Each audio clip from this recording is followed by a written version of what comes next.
So guys, we are live. So I think we should wait for another couple of minutes before we start the session. And if we can see, Ramesh ji, if you can check Gautam ji is joining. Yeah, he's finding some issues, but he's trying to log in. So I think he needs to register himself on Zoom and then join. Yeah, I told him already. Very good afternoon, everyone, and welcome to today's discussion. We would be starting it shortly.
Gautam, are you there?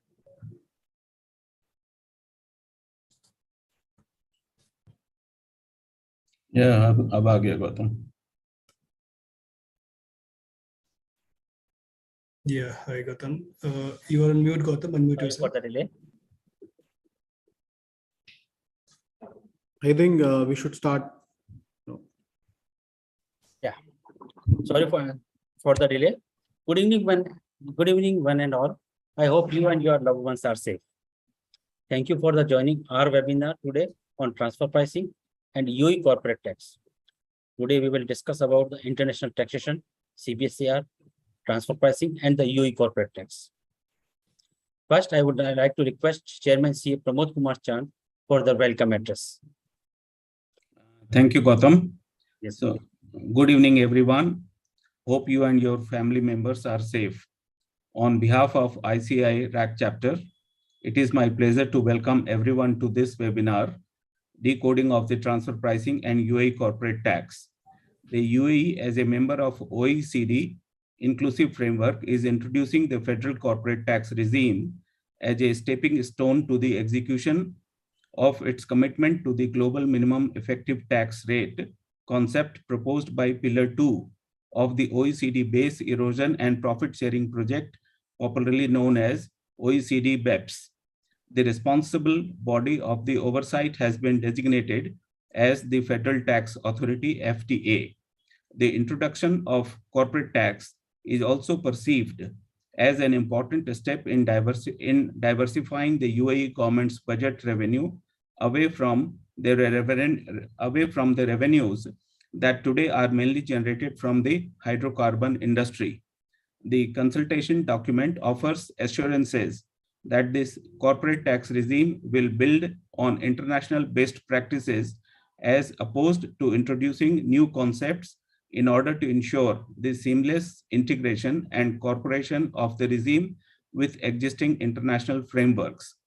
It is my pleasure to welcome our eminent speaker, CA Gaurav Garg, CA Khushboo Agarwal, and our own Vice Chairman, CA Ramesh Jha, to throw light on the latest development in international taxation and UAE corporate tax. Before beginning, I would like to acknowledge our esteemed sponsors, Commercial Bank of Dubai, RAK Ceramics, Utico, Lulu, Deloitte, Christian Manon, and Bank of Baroda.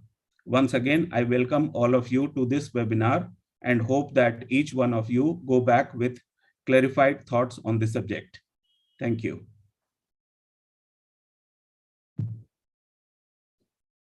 Mute पे हो गौतम. गौतम जी आप mute पे हैं.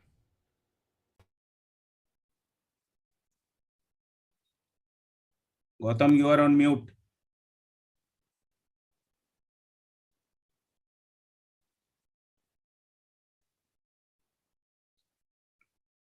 Gautam, mute पे हो आप. Sir, mute किया गया है. Hello. Thank you so much for your wonderful words, sir. As you are aware that the global trade volumes are fluctuating significantly, particularly in the post-COVID era. Recently, we have seen a lot of focus by tax authorities to tackle the transfer pricing and the related party transaction. Now, after implementation of the UAE corporate tax, you can see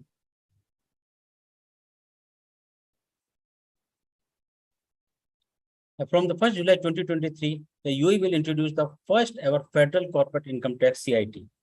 Effective across all 7 individual emirates, most UAE companies have little experience of the corporate income taxation, but time is now short.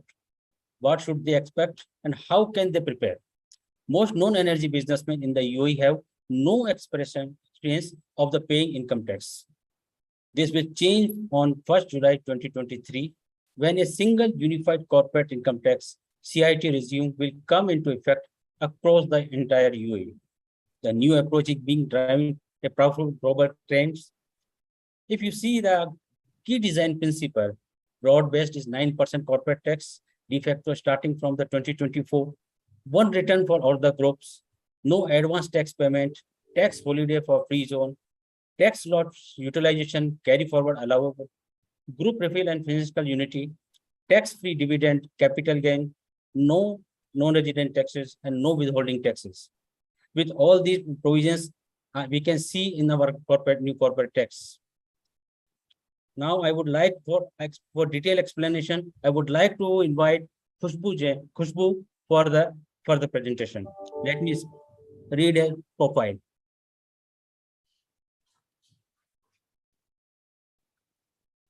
Khushboo Agarwal is a qualified professional with more than 14 years of the experience working with the industry and in firms.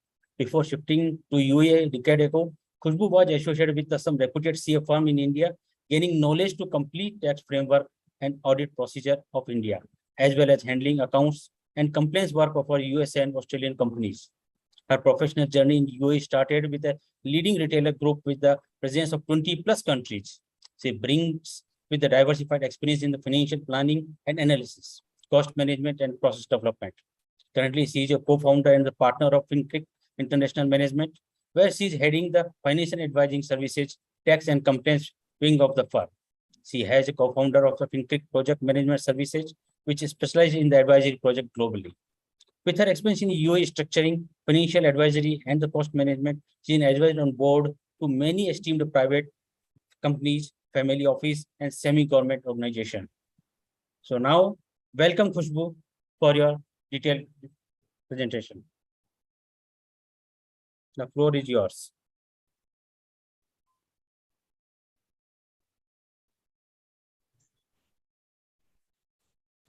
Thank you, CA Gautam Jain. I hope, is my screen visible? Yes. Visible, visible. So, good afternoon, everyone, and thank you for joining us today. First and foremost, I would like to thank the chairman and core committee members of ICAI RAK Chapter and Foundation of Tax and Accounting Professionals for organizing this event.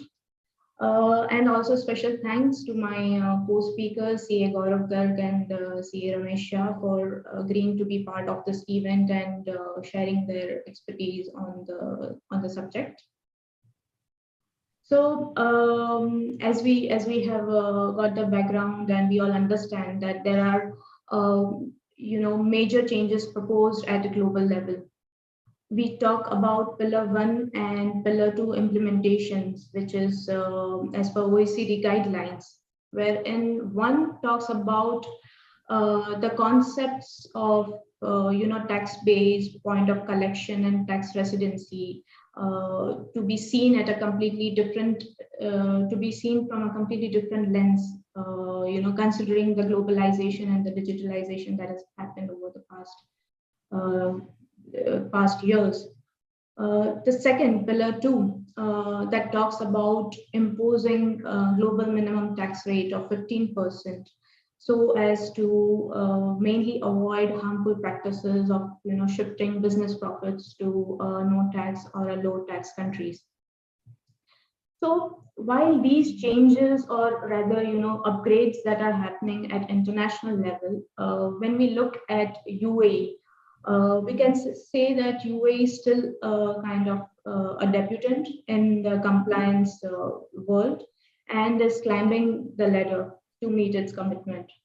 So if we zoom in and just look at the last decade in UAE, in the initial part of the decade, I don't think anyone would be thinking or planning that, okay, our income will be taxed in UAE. We had minimum compliances and, happy businessmen because they were pocketing all their profits. But seeing on the later part of the decade, where especially from, if we see in terms of timeline, mainly from 2016, end of 2017, we had introduction of indirect tax in form of excise tax, value-added tax. In terms of reporting, we have extensive reporting requirements now through ESR, UBO, AML, etc. So in just a span of 5 to 6 years, we as an economy, it has transformed a lot from the compliance perspective. So yes, it can be a bit overwhelming for the businesses at times. When we see UAE, as a country, it has always promoted itself for ease of doing business, and it has welcomed startups and MNCs alike. So I'm sure that they are in a challenging position where at one place they are committed and they are working towards better transparency and enforced compliances, but on the other hand, they still want to attract and retain business houses. Just for these reasons, we can see that there were also some reliefs or incentives given over this period of time. For example, if we, granting, say, a long-term residency, that is a golden visa to the expats, or allowing the expat community to own 100% in license even in the mainland businesses. even from the governing body, Federal Tax Authority, we have seen some released, measures where they have reduced penalties and given extended timelines to comply with the VAT reportings. So also on the business side too, we have seen a great level of adaptability. And I'm talking about not just MNCs, because MNCs would have still seen this kind of compliance at a global level, but the small and medium enterprises, and I think we have around 300,000 plus SMEs and MMEs registered in UAE. For them, when I remember at the time of implementing VAT, we had to literally handhold them and explain that this is an indirect tax and it's not going to carve out your profit, or this is how the books of account should be maintained, etc. But now, when the corporate tax, announcement was done, we could see that there was not just us as a professional, we were anticipating it, but even the business community somewhere was, anticipating this. And now they come and they come to us with a question that, what do we do to be ready for it? So I think with this question, we can start our discussion for today, which is on UAE corporate tax, which was announced in the beginning of the year, with effective tax rate of 9%, and will be effectively applied for the financial year starting on or after 1st June 2023.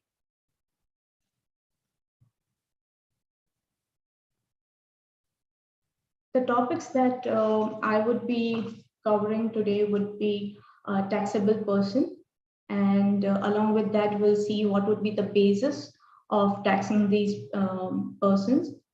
Then we'll look into tax group and the benefits of it, and lastly, the administration part.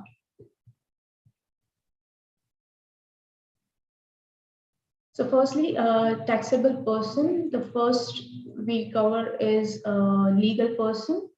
So any legally established entity in UAE, be it a limited liability company, private shareholding, public joint stock company, who are established and licensed to conduct activity in UAE, will be covered as a taxable person and will be considered as tax resident for corporate tax purpose.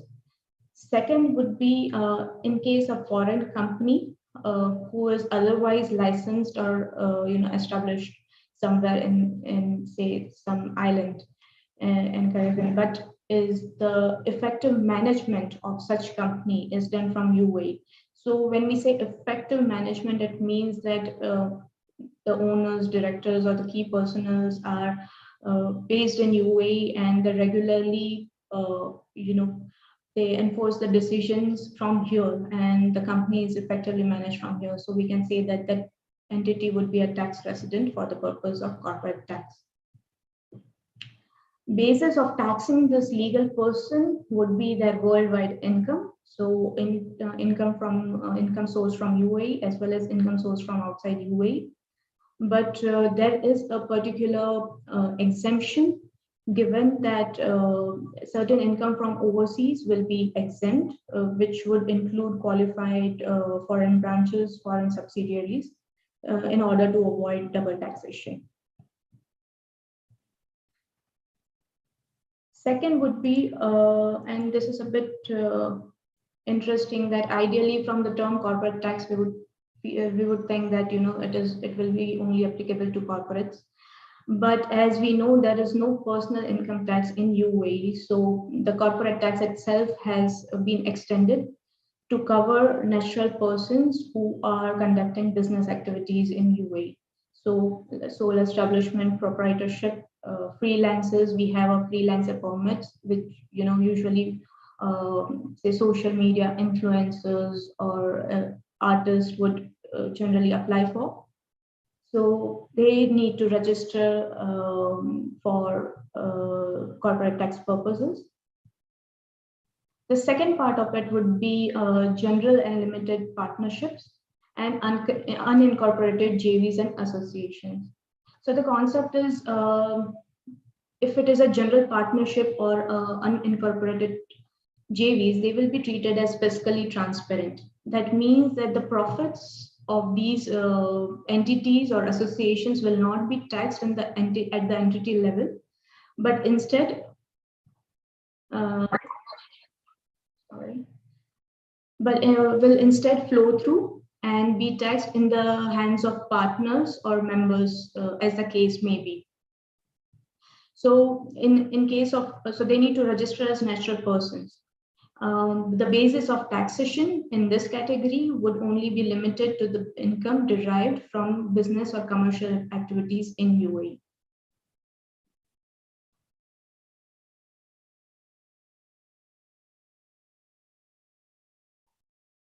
Okay. Next category would be non-residents.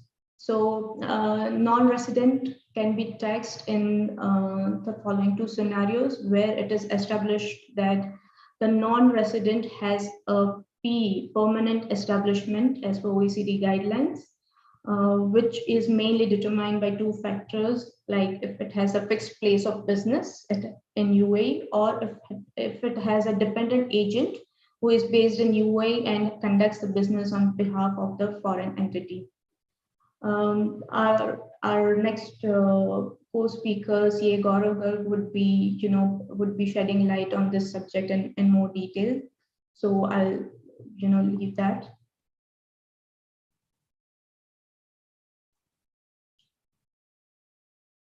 We'll just go through the list of exempt persons that are defined in corporate tax. It will be federal and emirate governments and their departments, mainly the non-commercial activities of those, wholly government-owned UAE companies that carry out sovereign or mandated activities, business engaged in extraction and exploitation of UAE natural resources because they are already subject to emirate level taxation, listed charities and public organizations, and some investment funds subject to certain conditions.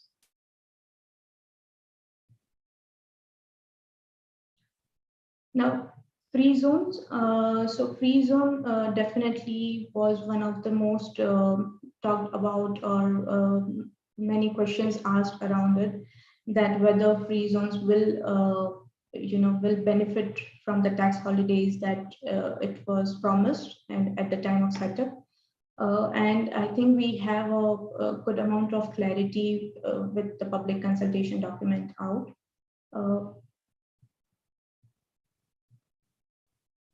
Hello. Sorry, is my screen visible still? I think you need to share it again. Hello. Yeah, you need to share your screen once again. Okay.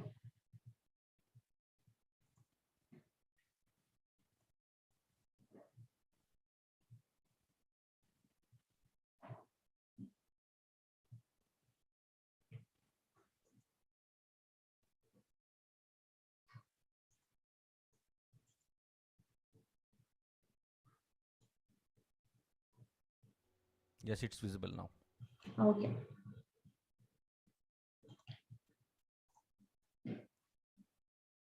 So just to give a background, that UAE has 45 plus free zones across 7 emirates. There is a kind of dual, taxing on free zones that will be applicable. Majorly, it would benefit from the 0%, the special rate of 0%, provided it fulfills certain conditions. In case not, then even the free zone entity will be taxed at a regular rate of 9%. So just to go through quickly, these transactions will allow eligibility of 0% tax rate. So in case a free zone entity is transacting with rest of the world outside UAE, or if it is receiving goods and services from rest of the world to free zone, it is still eligible for 0% tax rate. If it is transacting with the same free zone or with other free zone, then it will still be eligible for 0% tax rate. But here the interesting thing is that the word trading is used. So if a free zone entity is trading with another free zone entity in the same or any other free zone, then it will be 0%. So we can assume, or I hope we get more clarity, that how the services part will be covered. There are certain scenarios wherein a free zone can still benefit from 0% tax rate, even if it is transacting with mainland. First exception would be if it has a branch in mainland. In that case, the mainland branch will be taxed at 9%, and the free zone company will still be benefited from 0% rate.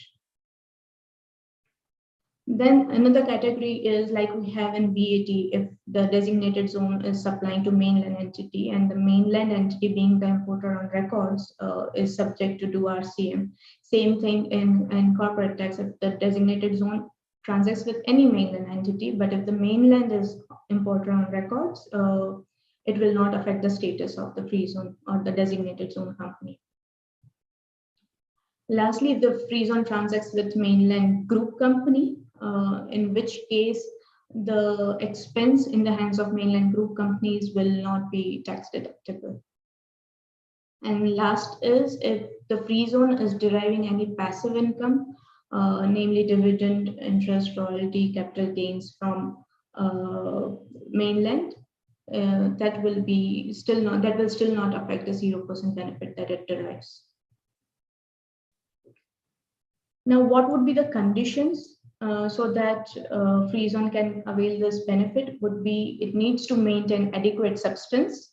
It needs to comply with the regulatory requirements of the free zone it has set up them. And mainly, it needs to have their financial statements audited. A free zone at any point in time can make an irrevocable election to be subject to regular corporate tax rate. To prevent free zone from gaining any unfair advantage over mainland businesses, any other mainland sourced income will disqualify a free zone person from 0% corporate tax regime in respect of all their income. So in this case, we do not get a benefit of dividing mainland business or free zone business. Free zone person with benefit of 0% tax rate will not be eligible to be part of a tax group or to transfer the losses.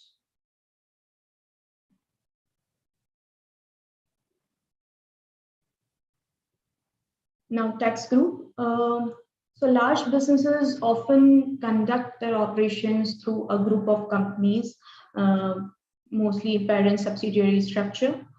These group structures are generally formed to limit or ring fence the liabilities associated with certain activities or a certain business vertical. So same like value-added tax, here also a UAE resident company would have an option to form a tax group. The requirement of that is that the parent company directly or indirectly should hold at least 95% of the share capital and voting rights. To form a tax group, one of the conditions is that neither the parent nor the subsidiary should be an exempt person or a free zone person who benefits from 0% corporate tax. All members of tax group must use the same financial year. The process to apply for tax group would be to provide a notice and signed by the parent company and all subsidiaries and to be submitted to federal tax authorities. And in the same way, any amendments to the group can be done. I'm sure as in VAT, we would have this option available in the portal going forward. So post tax group, what can we expect? A tax group will be treated as a single taxable person. Parent company is responsible for administration and payment of tax on behalf of the group. To compute taxable income, consolidation of financial statements of each group member to be done, and we need to eliminate any intra-group transactions. All members are jointly and severally liable as a general provision, but we might see a provision wherein we can limit the liability only to the parent company or to the selected group of companies. benefit of forming a tax group would be ease of administration, definitely reduced compliance costs. You can claim intra-group benefits and tax optimization. We'll see this in detail in the example in next slide. So here I have just taken two companies, company A and company B, and the last column would be a group total. So the idea is to compare that if company A and B were to file their corporate tax returns on that standalone basis, what would be the net liability that would have been paid versus what in case of a tax group. So we take income from outside group, income from intra-group, and reducing the eligible expenses. So when we calculate the same in at the group total, we will eliminate any intra-group transactions. So we derive at net taxable income for group for company A 3,000, company B 1,500, and at a group total 4,500. Now threshold exemption is what plays an important part here. At individual level, you will get an individual exemption limit, whereas group level, you only get a one exemption limit. So comparing this, what we see is that even at individual level, when we total company A and B, we would still be paying a tax of 337.5, which is less than what we would have paid as a part of tax group. So it is not always beneficial for the group of companies to form tax group. I think a detailed assessment needs to be done. In the same scenario, if we just change one thing and we make company B as a loss-making company, we can see that in this case, forming a tax group would be beneficial because you would get a benefit of consolidating the loss with the profit-making company.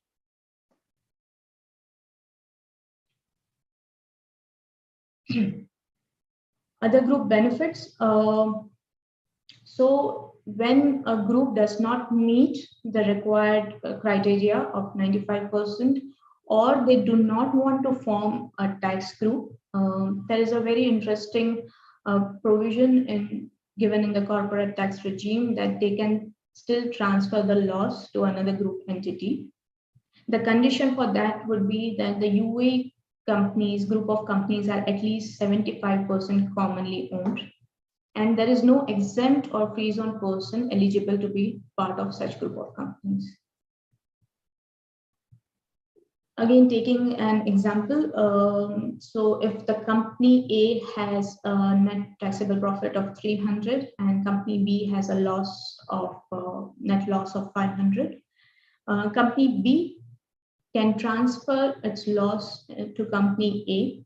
Now the limit of it is the loss can be offset to the maximum of 75% of the taxable income of the receiving company. So we'll limit it to the 75% of 300, and the next taxable profit will be 75.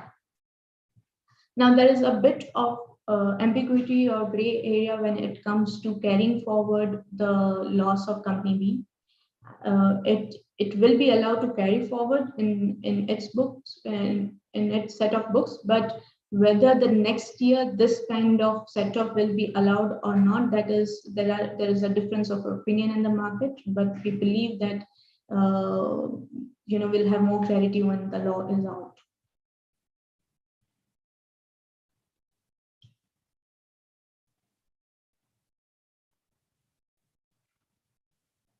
Next benefit available is when there is a transfer of assets and liabilities between the group of companies. Businesses organize and reorganize their affairs to improve operational efficiency or to achieve certain business objectives. Now, in this case, considering that there is actually no change in the ultimate ownership of such assets or liabilities, ideally should not give rise to any tax point. So to give this benefit, intra-group relief will be available for transfer of assets and liabilities within such group of companies, wherein the transfer needs to be done at net book value, so as no gain or loss situation would arise. The conditions would be that UAE resident group of companies are at least 75% commonly owned, and the transferred assets and liabilities remain within the group for a period of 3 years.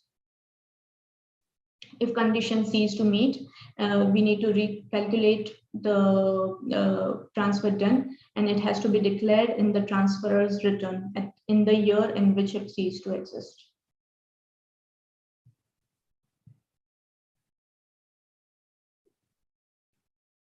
In order to facilitate mergers, spin-offs, and other corporate restructuring transactions, UAE corporate tax regime will allow to defer the tax where a whole or a part of the business is transferred to another person. Again, this will be done at net book value so as to avoid any gain or loss situation to arise. Any restructuring relief that was provided will be clawed back if within 3 years of restructuring, there is a subsequent transfer of the business to a third party.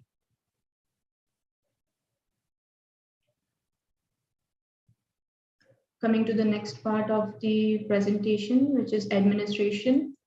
So businesses will have to register for corporate tax separately and have to obtain the tax registration number. In case if the businesses fail to do so, FTA has a provision to register the businesses automatically. Only one tax return will need to be filed, and there will be an annual filing. No provisional or advance corporate tax payments to be done. Returns, supporting schedules, and tax payment to be done within 9 months from the end of relevant tax period. So here we see that unlike VAT, where we are only submitting the return file, we can expect that we need to submit some reporting schedules and probably some supportings as well. This is the illustration picked up from public consultation document itself. So if your financial year end is 30th June, your first tax period will be 1st July 2023 to 30th June 2024. And the corporate tax return has to be filed and the payment has to be made within 9 months, that is before 31st March 2025, and so on.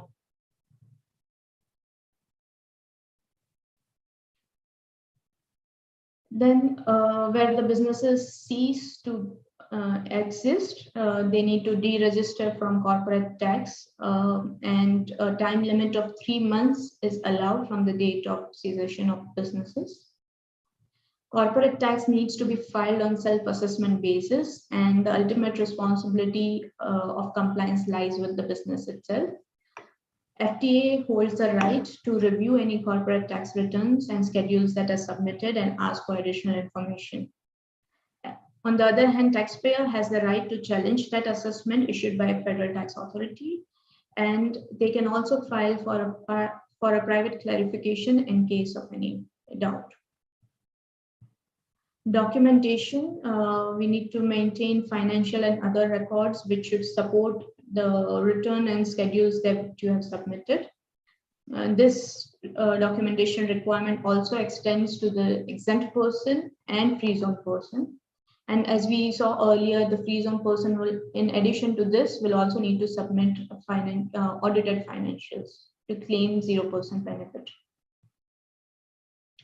Transitional rules, it is mentioned that there will not be any requirement to reinstate the balance sheet. The closing balance of previous year will be taken as the opening balance of the first day of the first tax year. With this, I would like to conclude my presentation. Thank you everyone for listening so patiently.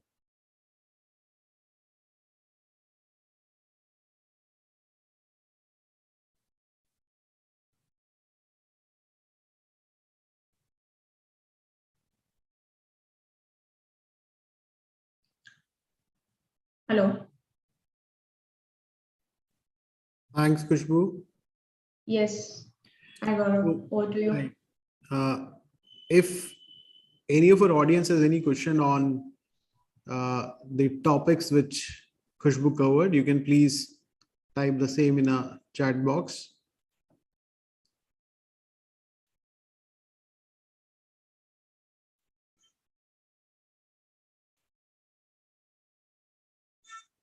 Gautam, over to you. Unmute yourself.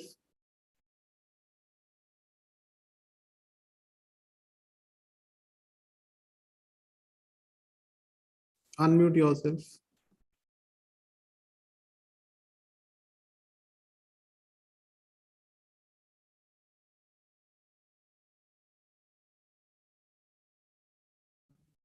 Thank you. Thank you so much, CA Khushboo, for your wonderful presentation.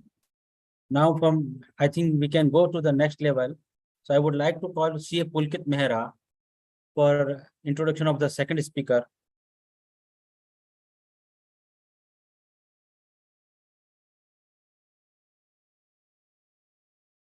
Host, can please unmute Pulkit Mehra.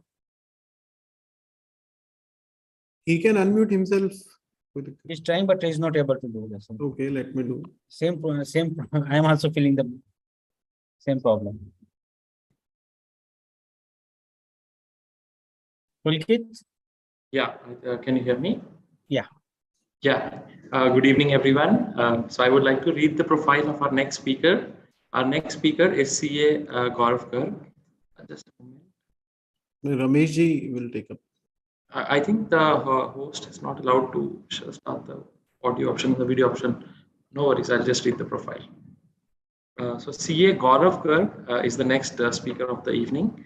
I would like to give a brief introduction about him. He's a chartered accountant and an elected member of Northern Indian Regional Council of the Institute of Chartered Accountants of India.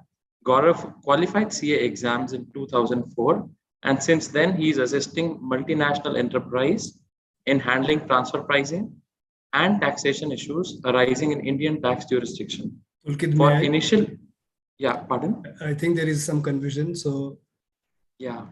I'm supposed to be the next speaker, right, Gaurav? So I fine. think Ramesh Ji, Okay, Ramesh Ji would be the next speaker. Okay, so fine. Let me read the profile of Mr. Ramesh. CA Ramesh Jha is an Indian chartered accountant, presently serving RAK Ceramic PJC as a head of corporate treasury and finance, headquartered in UAE. RAK Ceramic is one of the largest ceramic brand in the world, with the manufacturing footprint in the UAE, India, Bangladesh, and Europe, and distribution across the globe. Before joining RAK Ceramic, he was heading finance in the Birla Corporation Limited in Kolkata. He has extensive experience in the working in corporate finance matter, including treasury, working capital, financing, project finance, capital market, fundraising, financial due diligence, merger and acquisition, investment and general management with the professional credential over 20 years. Ramesh qualified CA in 2001 and has a fellow member of the Institute of Chartered Accountants of India and vice chairman of the ICAI RAK Chapter. He is also member of Accountants and Auditor Association of the UAE and hold advanced diploma in management. So please welcome CA Ramesh Jha for next speaker. Thank you so much, Gautam. Thank you. Let me share my screen first.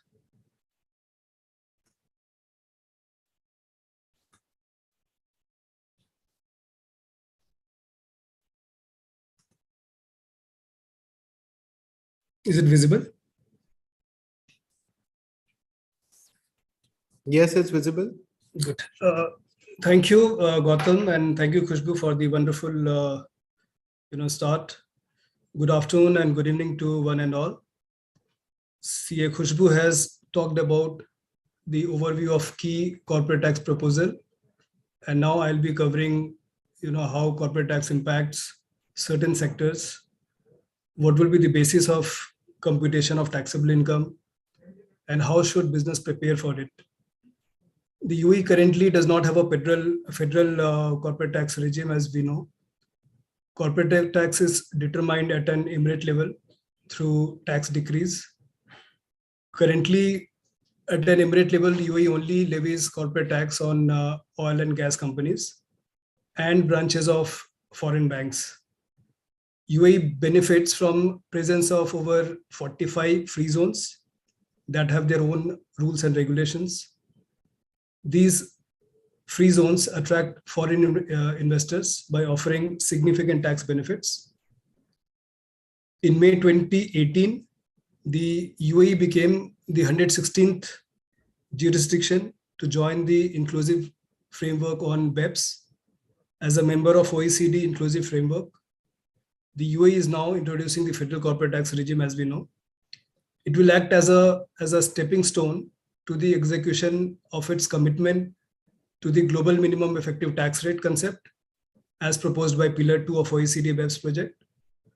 The consultation document indicates that the UAE corporate tax has been guided by a set of key principles like certainty, simplicity of tax rules, transparency, flexibility, and alignment with modern business practices.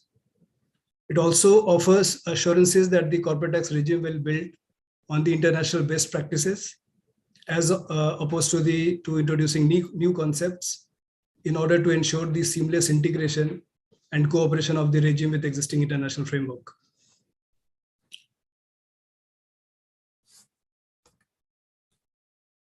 So I'll cover free zone, banking sector, investment funds, real estate sector, foreign branch, extraction of natural resource and logistics, and accounting and tax computations. So the first, I think already Khushboo has covered this, but I'll just go through an overview of what it is, because this is one of the important slides. UAE free trade zones are geographically demarcated areas within UAE that have a special tax, customs, and import regime and are governed by their own framework of regulations. There are audience from India as well, hence I'll go into a little brief what is free zone and how this is important to UAE. UAE free zones are major attraction to foreign investors and business wishing to conduct business in the UAE.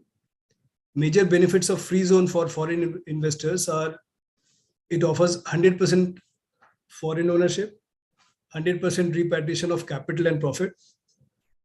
It provides 100% exemption from corporate tax and income tax for 40 to 50 years, depending on the free zone. 100% exemption from custom duty, and it has its own independent laws and regulations. Across GCC, there are close to 100 free zones, and in UAE itself, there are like 45. Out of these free zones, most, if not all, have been specified as designated zone for VAT purposes. As per the consultation documents, the free trade zone will be within the scope of UAE corporate tax and will be subject to tax filing requirements. The UAE corporate tax regime will, however, honor the tax incentive currently being offered to free zone persons that maintains adequate substance and comply with all the regulatory requirements and do not conduct business with mainland UAE. It is currently not clear what conducting business with mainland UAE means. However, it is likely that any form of contracting with onshore customers and deriving income from mainland UAE will be considered as conducting business with the mainland UAE. While free zones are treated differently for VAT purposes under the concept of designated zones, the FAQs stated that a consistent treatment will apply across all free zone for the corporate tax purposes. The tax consequence of these free zones have already been stated by CA Khushboo, so I'll not go into more into that. Let's move to the next slide, which is again some of the key pointers as far as free zone is concerned. Although it's a free zone, but one can make an irrevocable election to be subject to regular corporate tax. A free zone needs to get their financial statement audited in order to qualify for 0% tax rate. To prevent unfair competitive advantage, any other mainland sourced income will disqualify a free zone person from 0% corporate tax in respect of all their income. Dividend paid by free zone to mainland entity will be exempt even if corporate tax are 0%. So the question which arises here is, will the income of free zone entities that conduct business in both the free zone and the UAE mainland be subject to corporate tax? Well, it is unclear whether such free zone entities will only be taxed on their income from conducting business with mainland UAE, or whether all their income, including income sourced in free zone or outside the UAE, will be subject to UAE corporate tax. as the UAE intends to honor tax incentives provided in free zone. It is possible that free zone entities will only be taxed on the income from business conducted with the mainland UAE. If free zone entities are only taxed on the income from mainland UAE, it is expected that the UAE corporate tax law will only allow corporate tax deductions for expenses that were incurred in connection with this income. It is therefore required that the business should expect to apportion or allocate their expenses accordingly and need to document separate details for all these different businesses. I'll move to the banking sector. As I told you in my brief, that all UAE banks going forward are expected to be subject to UAE corporate tax. UAE branches of the foreign banks are currently subject to 20% tax under the respective banking degrees of each emirate. The UAE corporate tax FAQ confirm that the UAE corporate tax will apply to all UAE business except for the extraction of natural resources. This means that banks will be subject to now the corporate to the UAE corporate tax. The interaction between the emirate banking decree and the UAE corporate tax is still unclear at this stage. Therefore, the following could happen. The emirate banking decree will be revoked and the UAE branches of foreign banks will be subject to corporate tax only.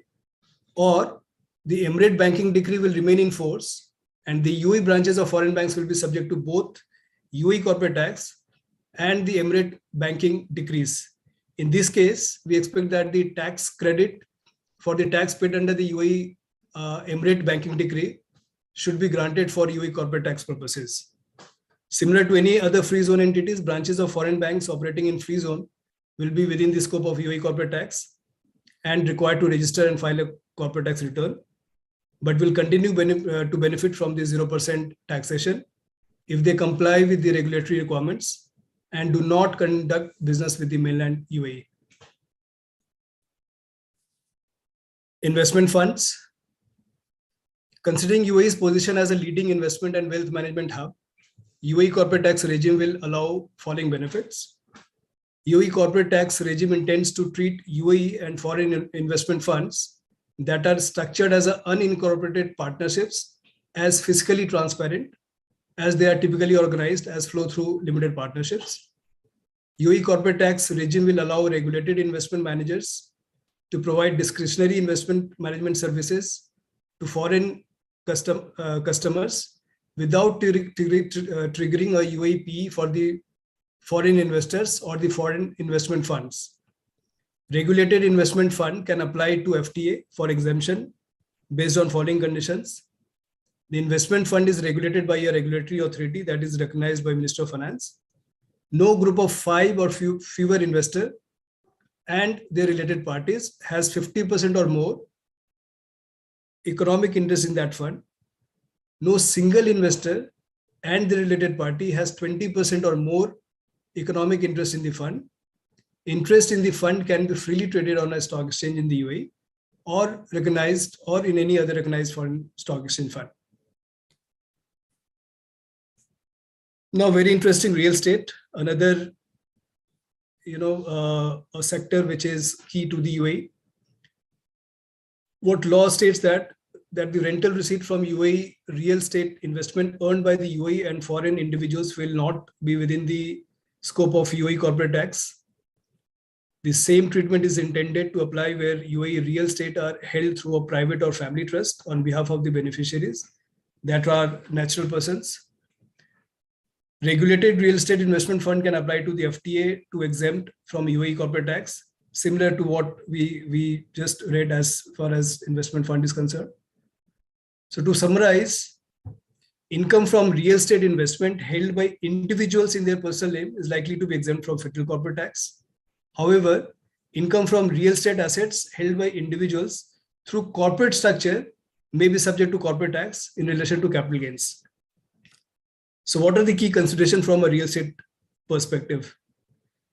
Any commercial or business activity conducted in connection with real estate, whether by an individual in their personal capacity or by a corporate entity, will be subject to corporate tax. Business engaged in real estate management, construction, development, agency, and brokerage activity will also be subject to corporate tax. Income from real estate investment held by individuals in their personal name for personal use is indicated to be exempt from the corporate tax. However, it remains to be seen whether the law will consider the ownership of multiple properties and leasing them out on a regular or ongoing business as a taxable, as taxable on the ground that the same is a commercial activity.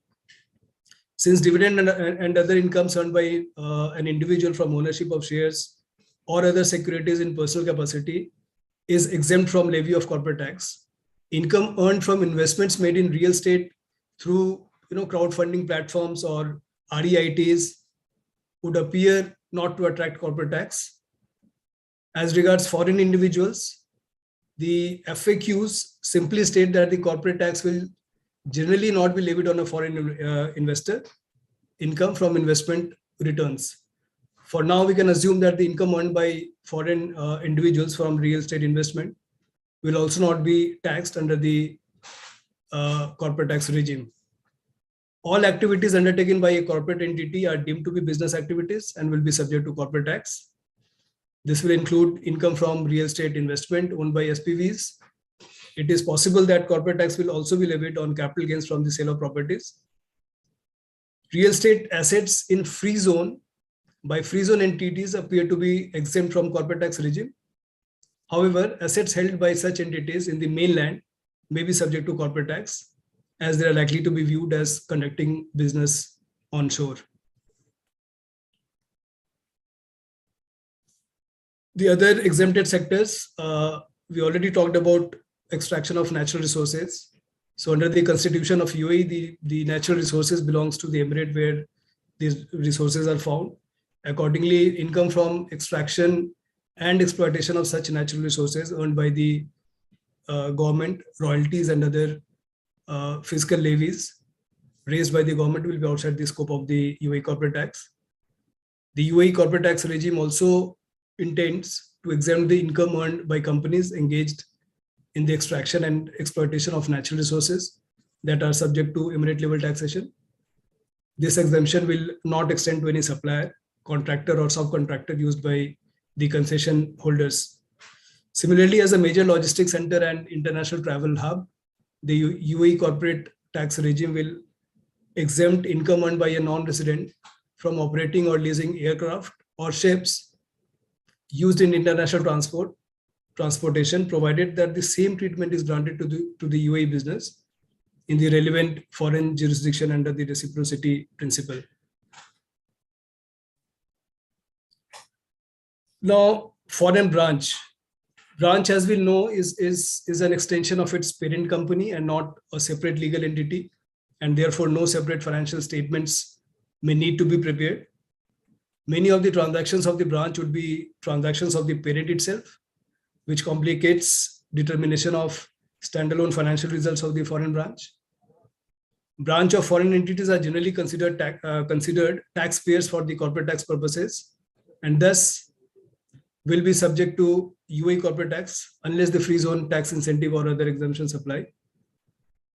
Recognizing the potential complexities associated with attributing income and expense to foreign branches, UAE companies can either A, claim a foreign tax credit for tax paid by the foreign branch, or elect to claim an exemption for their foreign branch profits. The election to claim branch profit exemption is proposed to apply to all the foreign branches and will be irrevocable. Exemptions may be available if the foreign branch is not subject to sufficient level of tax in the foreign jurisdiction. Now, this sufficient level of tax is not defined, but we presume that it should be minimum 9%. Now, from accounting perspective, the corporate, the consultation document, provides a hint that the taxable income will be computed based on the financial statement prepared using accounting standard and principles that are acceptable in the UAE. For the UAE mainland registered entities, which are subject to Commercial Companies Law UAE, They can apply international accounting standard and practices, which include IFRS and US GAAP. For the entities registered in various free zones, they will need to follow the respective regulations of the free zone authorities. For example, the Dubai Multi Commodity Center DMCC registered entities, IFRS should apply mandatorily. Further, based on the Minister of Finance FAQs, internationally acceptable accounting standards are permitted for the preparation of financial statements. A consideration is also being given, allowing alternative financial reporting standards and mechanism for determining taxable income to accommodate and reduce the compliance cost for certain taxpayer, for example, startups and small businesses. Business will use their financial accounting period as their tax period. From the accounting profit and loss, following adjustments are required to arrive at the taxable income.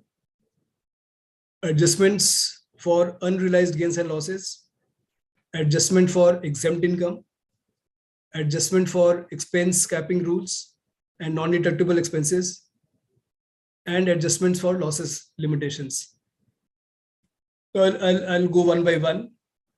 Based on the public consultation documents, unrealized gains or losses related to capital items, for example, property, plant and machinery, long-term debt, etc., will not be taxable, whereas those related to revenue items would be subject to tax. Under IFRS, business can revalue certain assets and liabilities under certain circumstances to accurately reflect the change in the value of these items. For example, companies can elect to apply an accounting policy to measure investment property under IAS 40 at fair value, measure PPE under IAS 16 using a revaluation model. Unrealized gains and losses as a result of these revaluations are either reflected in the income statement or other comprehensive income, which is OCI. The OCI is typically presented separately from the income statement. The starting point for calculating taxable income is the net profit loss from the income statement. As such, any unrealized gains or losses which are recorded under OCI would not initially be part of the taxable income calculation unless the unrealized gains are added back or unrealized losses are deducted as part of tax calculation. The challenge for business will be to distinguish between unrealized gains losses from capital items and unrealized gains losses from revenue items. Further guidance on this is expected to provide when the corporate tax law is published. In the meantime, business should ensure that they are applying the accounting for unrealized gains and losses in accordance with the respective accounting standard. Business that currently have material unrealized gains and losses from revenue items should factor these before forecasting their taxes as part of their medium to long-term financial planning. Dividend and capital gains. The proposed regime of corporate tax in the UAE will exempt all types of domestic dividends earned from UAE companies. This will include dividend paid by free zone person who benefit from 0% corporate tax regime. Dividends paid by foreign companies will be exempt from taxation. Furthermore, capital gains from sale of shares in both UAE and foreign companies will also be exempt if certain conditions are met. The main condition to obtain exemption is that the UAE shareholder need to own at least 5% of the shares of the subsidiary firm. Moreover, the exemption will apply only if the foreign subsidiary is subject to corporate tax or an equivalent tax at the rate of at least 9%. This condition is imposed to stop the income from being shifted to subsidiary in a no or low tax country. Capital gain on disposal of shares in a free zone person will be exempt from corporate tax under certain conditions. Such an exemption will be available if the free zone person is a holding company and substantially all of its income is derived from shareholding in subsidiary companies that meet the participation exemption conditions.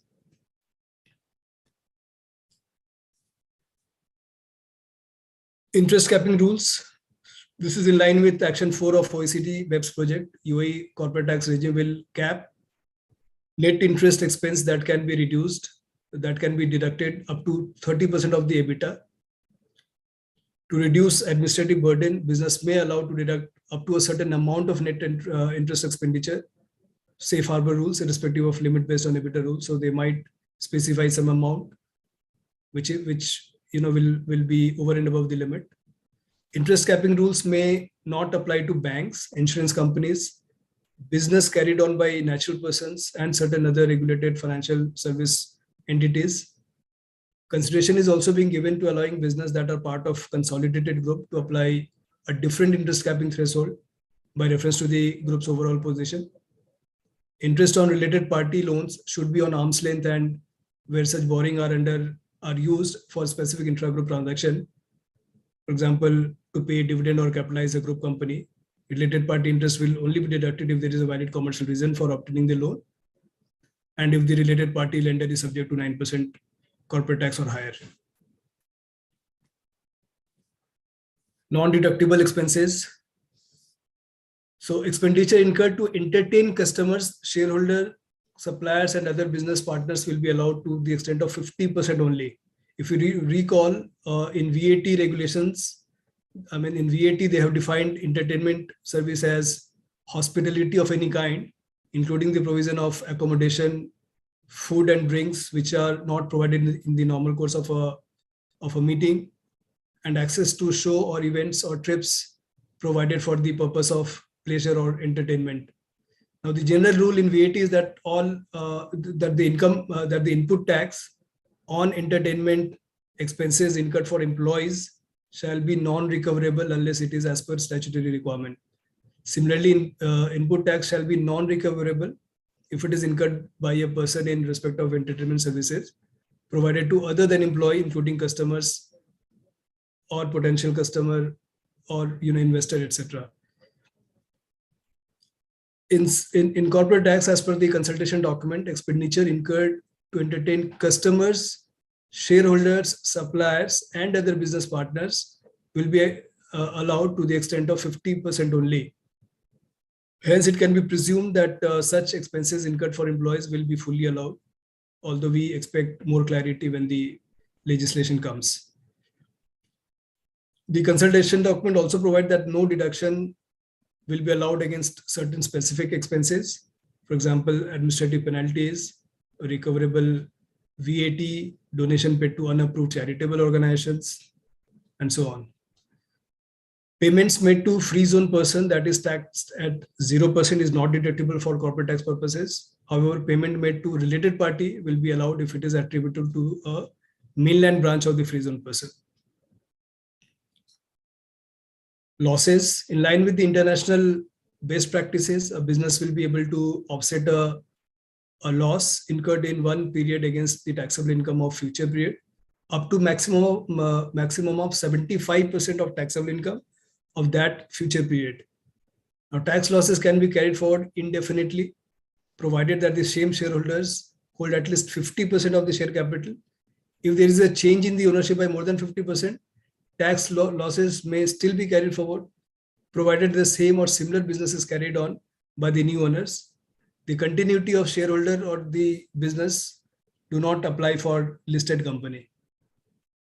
No tax relief will be available for the following losses: losses incurred before the effective date of corporate tax, losses incurred before a person become a taxpayer, losses incurred against exempt income, and losses incurred by a free zone that are not attributable to a PE in the mainland. Now, how as a business will prepare? What is the way forward? So, with the publication of the consultation document and FAQs, there is a certainty around the key decision principles, including but not limited to the timing, the scope, the tax base, and the tax rate. Business can start the thought process in terms of what the implication will be. The implication can be far-reaching, and tax and finance team should work on developing a roadmap. As a first step, business should gain a good understanding of the proposed changes to fully assess the implications. These implications may require changes to the legal structure, business model, contracting, accounting, system, data, organization structure. All these might not be applicable to all the entity, but once you assess, you'll know that this is what needs to be done. A business will be required to maintain financial and other records that explain the information contained within the corporate tax return and other documents submitted to the FTA. Since the tax payments are made on one go, the tax outflow needs to be considered by preparing cash budget. It should be considered in the cash budget, as one-time payment might have some implication as far as working capital is concerned. So how do you prepare? The first step is in preparation for the implementation of the federal corporate tax is acceptance and embracing the imminent change. Identifying gaps within your team expertise and address them with upskilling, training, outsourcing, especially in the first year, will be required. Start to look at the potential impact on your business operations, the financial health of your business and expansion plans. Once you outline the real issues, you can start to address them. The second step will be to ensure communication across every level of your organization hierarchy. It should be consistent, constant, and productive at all levels, including the owners or the board levels. The third step is taking a bottom-up rather than top-down approach to assess the impact of tax. It is natural instinct to apply the tax rate to net profit with an intent to gauge the tax impact. However, there is an opportunity here to assess the true impact across every level of business, from transaction to entire business unit, carve out inefficiencies and develop tax rationale with an objective to improve the way you operate today and be prepared for the tax application tomorrow. The next step is implementing the change you have identified, and these changes need to be managed. The final step is ensure the quality of your data and documentation for compliance purposes. That's all from my side. Thank you for your patient hearing.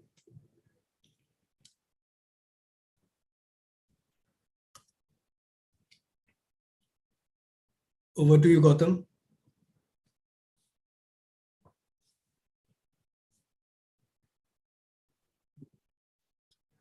Thank you so much, Ramesh Ji. Ramesh Jha, for a wonderful presentation, especially in the real estate banking investment fund, unrealized gain and interest capping rule. It was really very good. Now this time for the call for third speaker of the day. I request CA Gaurav Garg for the backstop of the city law, transfer pricing, and NR taxation. Let me go through his profile. CA Gaurav Garg is a chartered accountant and an elected member of the Northern Indian Regional Council of Institute of Chartered Accountant of India. Gaurav qualified CA exams in 2004, and since then he is assisting the multinational enterprises in handling transfer pricing and the taxation issue arising in India tax jurisdiction.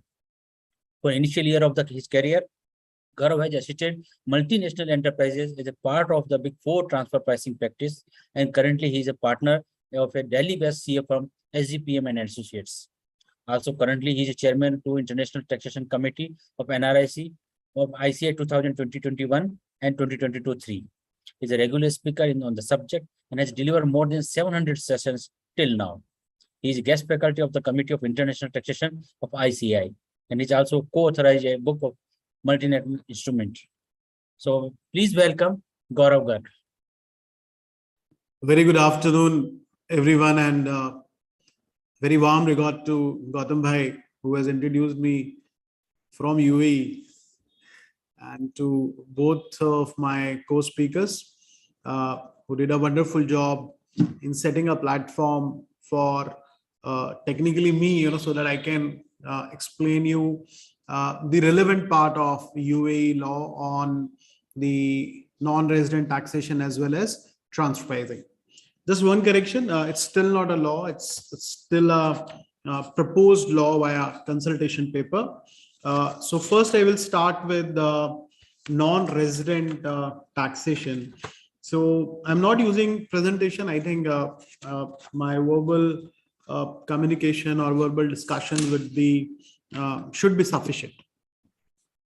See, as far as non-resident taxation is concerned, there are two tests which needs to be simultaneously fulfilled in order to tax the non-residents.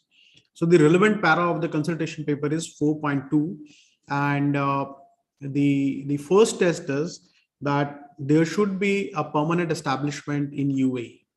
And the second test is there should be an income which is sourced from UAE. So basically, practically how it will apply, that if the non-resident means the tax non-resident of UAE has got permanent establishment in UAE, and that permanent establishment is earning some income, doing some business in UAE, then only that income which is attributable to the operations of permanent establishment in UAE will get taxed. So for example, let's say from India, we are providing some technical services to UAE. Then the question comes whether these technical services will become taxable in UAE or not. The answer is, if the Indian entity has got permanent establishment in UAE and the services are provided by the permanent establishment, then only it will become a taxable. In this case, being the services are provided from India, and let's say there is no permanent establishment in UAE, then there would not going to be any taxation in UAE. Similarly, the case could be, let's say, there is a company based out of Europe, and there is a manufacturing facility in UAE. So let's say the UAE entity is manufacturing, and the European entity has given some intangibles to the UAE, for which the European entity is charging a royalty from UAE entity. Now, when UAE entity is paying royalty to the foreign entity, to the European entity does not have any permanent establishment in UAE, and hence the first test is failing, and hence the income would not become taxable. So the two tests which needs to be met is permanent establishment, and second, the income of that permanent establishment. So that would be the income sourced from the UAE. So if both the tests are, are happening, if the entity is clearing both the tests, then only the taxation will happen. So, which means in general, if the non-resident has got, let's say, a branch office in UAE or a project office in UAE, in such cases, generally the income would become a taxable. Which income? The income which is attributable to the permanent establishment. So there could be a case, let's say, there is a permanent establishment in UAE. That permanent establishment or a branch office is involved in providing technical services to, for example, some X company in UAE. And also from India, we are providing services to Y company. Now the question comes whether the income of project office is taxable. Certainly it is yes. The income of branch office in UAE is taxable, because now the non-resident has got a permanent establishment in UAE, and the income of that permanent establishment being sourced from UAE is taxable in UAE. But as far as India is concerned, the services provided from India, being it is not linked to the permanent establishment, so this income should not get taxed in UAE. This is what the understanding consultation paper is giving. So the consultation paper further says there are broadly two types of permanent establishment. One is the fixed place permanent establishment, and the second is agency permanent establishment. We often call it dependent agent PE or dependent agent permanent establishment. And fixed permanent establishment, is further subdivided into various categories. It may be, for example, let's say a construction permanent establishment, or it may be, factory, branch office, project office. And in some of the treaties, you might also find service permanent establishment. So there are a lot of permanent establishments are there.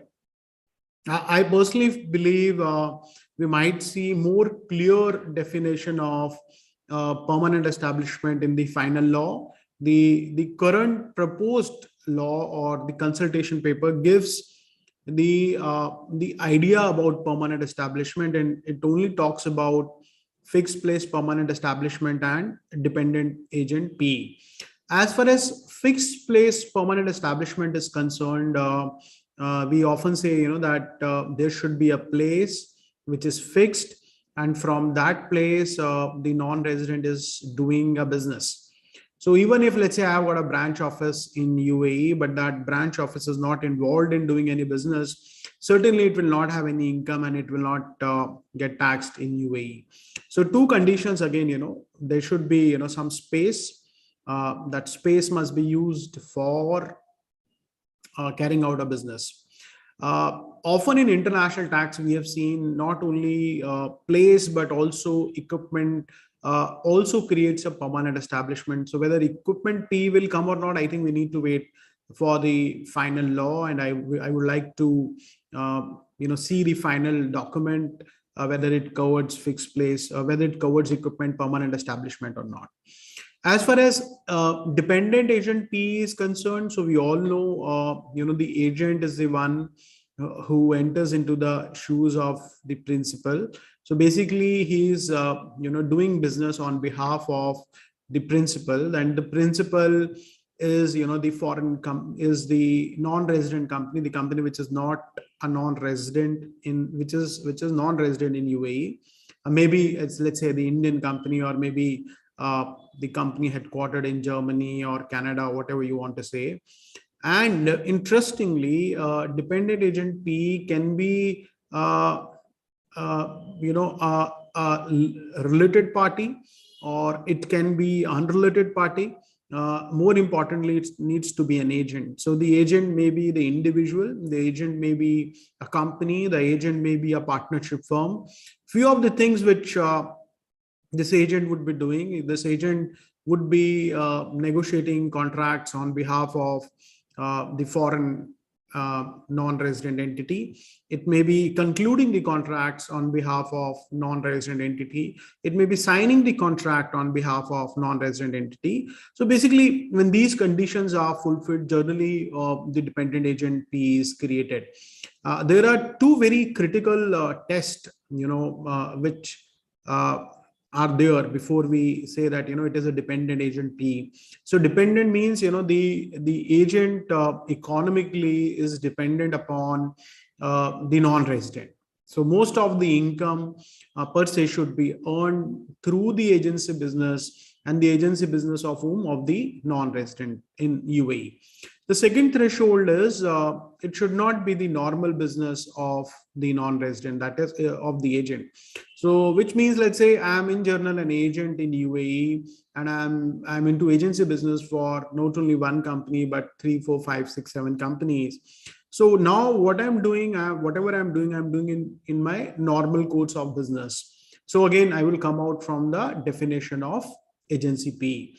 So these are two important P's which are reflected in the consultation paper. So before moving on to another point, let me conclude. So the income of non-resident would only become taxable if there is a permanent establishment, and that permanent establishment is involved in doing some business. So income attributable to that permanent establishment will become taxable. Rest all, whether it's dividend, interest, royalty, fee for technical services, apparently they should not be taxed in UAE. If you have any questions on non-resident taxation, feel free to put it on the chat box. Now moving on to transfer pricing.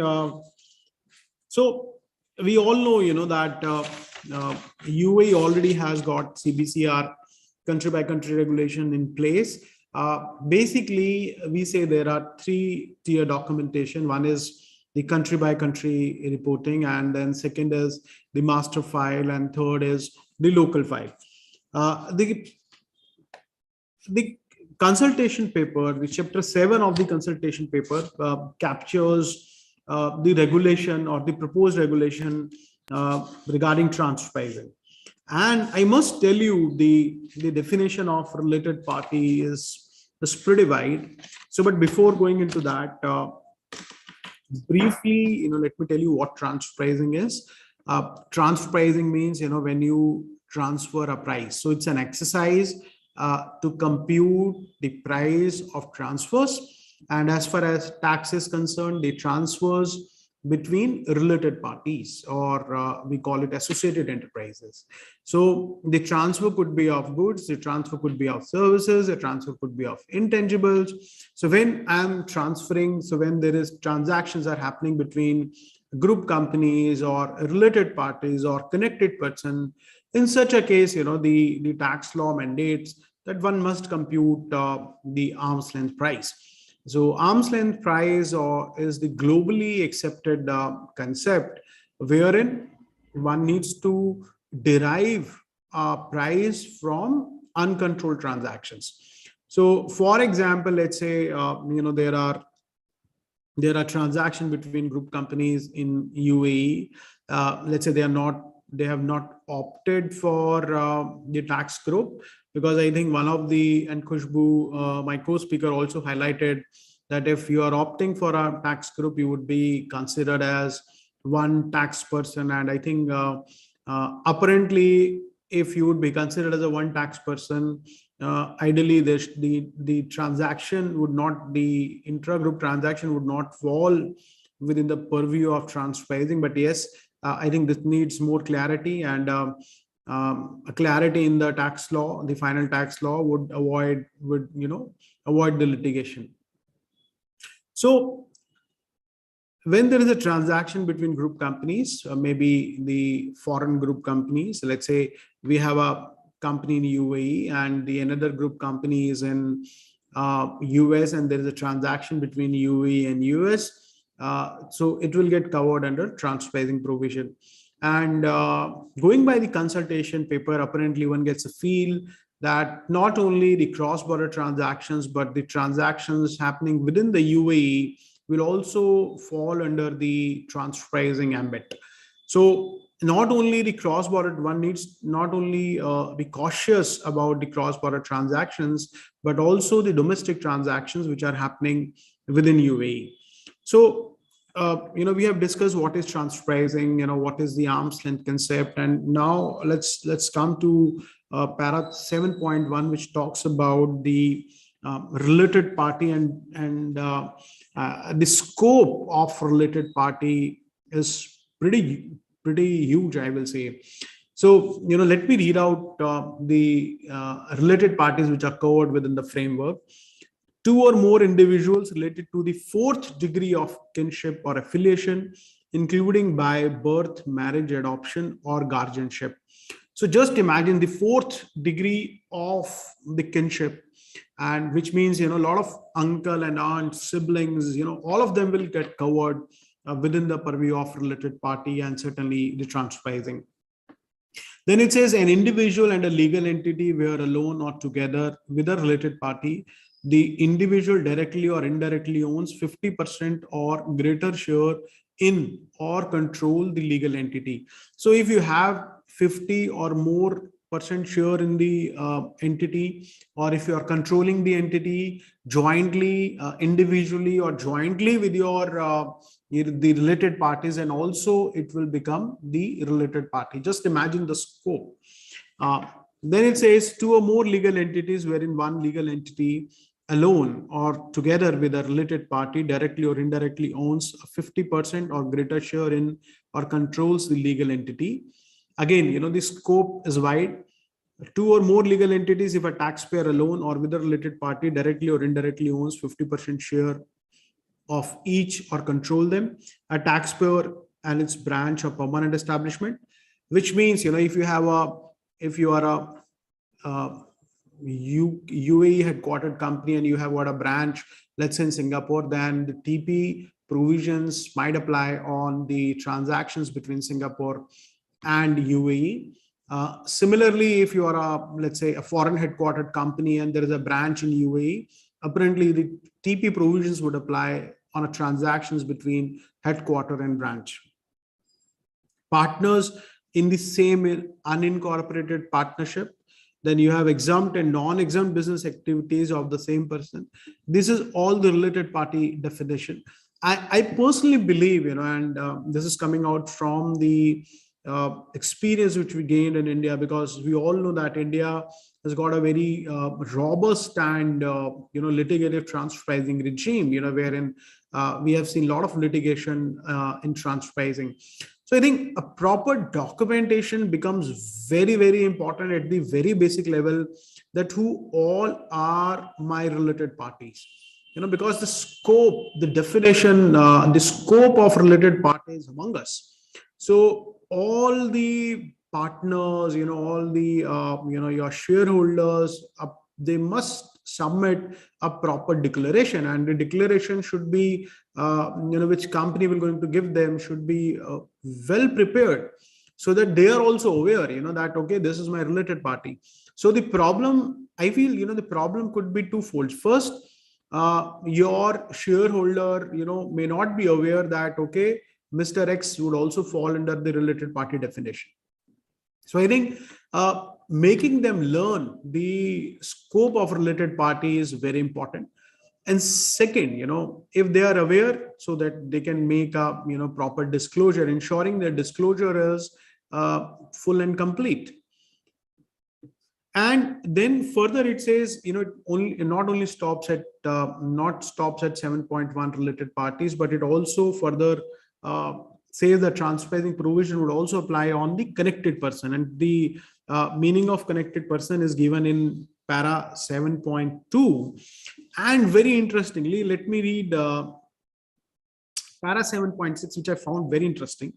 And let me also read para 7.5. It says the absence of personal income taxation in the UAE can generate incentives for individual owners of taxable businesses to erode the UAE corporate tax base by making excessive payment to themselves or the person connected with them. Accordingly, payments or benefits provided by a person to its connected person will be deductible only if the business can demonstrate that the payment or benefit corresponds with the market value of the services provided and is incurred wholly and exclusively for the purposes of tax-based business. So when the business is making payment to its, let's say, the partners or the relative of partners, now you cannot make a payment as per the proposed law until and unless certainly those guys are providing the services to the business. And if they're providing the services to the business, it must be well documented what services they are providing and what would be the, or what should be the market value of such services. And thirdly, which is, I think, very important, that the services which these connected persons are providing is wholly and exclusively for the purpose of business. Now, when we are in receipt of services from the connected person and when we are making them the payment, it gets covered within the purview of transfer pricing, not only the payment, but also the benefits. So let's say, there is an asset which is owned by a business, and that asset, I have given to my sibling, my sibling is using that asset. So what service my sibling is providing to the business? The answer is he or she is not providing any service to the business. So now this proposed law restricts business to give that asset to the sibling. Similarly, let's say there is some property which is owned by the business, and that property is used by the partners.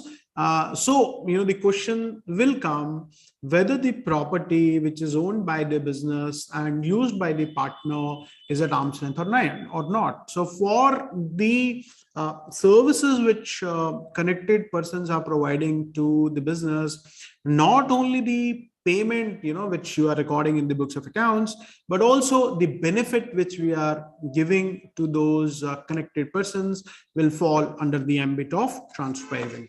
But let's see who all are the connected persons for this provision. It says an individual who directly or indirectly has an ownership interest in or control the taxable person. Now, when it talks about directly or indirectly has an ownership interest, it is not defining the percentage of ownership interest. And I think the final law should clarify what would be the percentage of interest. A director or officer of the taxable person So when it talks about taxable person, it does not say taxable person, incorporated taxable person, or unincorporated taxable person, natural or unnatural. It simply says taxable person. So which means director of the companies and officers of the company. By officer, we are assuming it means KMP, key management personals of the company, will also fall within the purview of transcribing. So if you are giving salaries to the director, the benefits to the director or salary or benefits to the KMPs, they will all fall within the purview of transcribing. An individual related to the owner, director or officer. So not only the owner, director or the officers, rather it says the individual related. So the relatives of your directors, relative of your KMPs, relative of your shareholders will also fall within the purview of transcribing. With a taxable person is a partner in an unincorporated partnership, any other partner in the same partnership firm. So just because you are my partner, again, you become a connected person and the law would apply. A related party of any of the above. And so we have discussed related party earlier. So any related party of the connected person will also come under the transcribing ambit. So very cautiously, I think the first step, as I said earlier, would be to capture what all are my related party transactions or transactions with connected person. And then the second step will come to benchmark them or to compute their transcribing. So if we are failing on the first step in documenting or in capturing my related party transactions or my transactions with the connected person, I think then certainly, we are inviting trouble while computing the while documenting the transcribing compliance. Then we have a para 7.3, which basically says, the transcribing provisions would be based on the OECD regulation. And I think that is a good step. Most of the countries globally, they follow OECD guidelines. So the documentation base is based on the OECD guidelines. If you talk about the documentation, as I told earlier, there are 3 types of documents. One is the country by country reporting, which is there, which UAE companies are filing. Then we have a master file. Then we have local file. So one thing, which I would say, currently there is no threshold which is given. So, what would be the transaction volume for the applicability of transcribing provision is something which is missing from the document. So we might see some threshold, and I think it would be a good idea to come up with threshold, because applying transcribing provision for every entity would going to create a lot of compliance hurdles. So at least the smaller entities or the entities having, not a significant transactions, group transactions should be, removed or should not be covered within the purview of transcribing. Now, if you see the local file, the normal TP study, we call it as a local file. So if you talk about the local file, broadly, we can say that there are 3 types of documents that company must maintain. First would be, the company specific information, which would cover your, let's say, the name of the company, the business of the company, who all are my shareholders, what is my organizational chart, in which industry I'm operating. So all this information, the information about the group, about my related parties, my connected persons, all that information will fall under the first category of information, which we can say company level information. The second is the transaction specific information. So what type of transactions, the taxpayer has entered with the related parties, what is the volume, nature of a transaction, various terms and condition impacting the price of the transaction, and more importantly, functional asset and risk analysis. It is sort of, let's say there are 2 parties in the transaction, then what both parties are doing, what value they're adding to the transaction needs to be captured. Functional asset and risk analysis assists us in categorizing the company. So, we should categorize that company as a manufacturer, we should categorize that company as a distributor, we should categorize that company as a service provider, and then again, in manufacturer, it can be a contract manufacturer, it can be a toll manufacturer, it can be a full-fledged manufacturer. Same thing with a distributor, it can be a commissioner, it can be a full-fledged distributor, it can be stripped distributor. Again, with the service, same thing, whether it's a captive entity, is a non-captive entity, is into IT services, is it what kind of services that company is giving. So all this comes from the FAR analysis. A robust FAR analysis helps the taxpayer in categorizing, doing the appropriate categorization of the transactions. Again, based on the experience, one need not benchmark each transaction separately. One can bundle them and do the benchmarking accordingly. For the purpose of benchmarking, we have 5 methods, and that is the third level information we say, which is comparable level information. So which method you are choosing to be the most appropriate method? We have 5 methods. One is comparable uncontrolled price method. Second is the resale price method. Third is the cost plus method. Fourth is the profit split. And then we have a transactional net margin method. So out of these 5 methods, which method the taxpayer believes is the most appropriate method?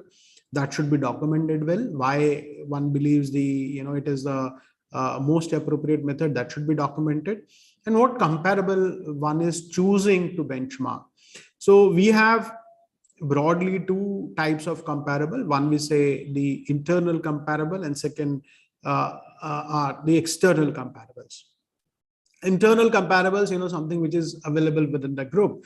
So let's say if the UAE corporate is supplying the finished product to group companies and to non-group companies.